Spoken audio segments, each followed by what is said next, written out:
Haryana roadways bus के आगे एक फॉर्च्यूनर चल रही थी। ड्राइवर बार बार हॉर्न देता मगर वह साइड नहीं देता। ऊपर से पिस्टल लहराता। ड्राइवर ने साइड पाकर फॉर्च्यूनर के आगे बस लगा दी और बस से उतरकर फॉर्च्यूनर वाले को जोरदार तमाचा जड़ दिया। बस ड्राइवर से एक तमाचा खाने के बाद फॉर्च्यूनर वाला भाग गया।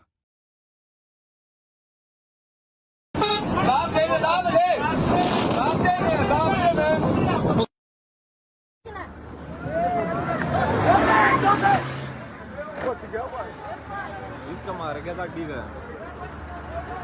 भाई यार कटवा दो ना, कटवा दो ना एक बार।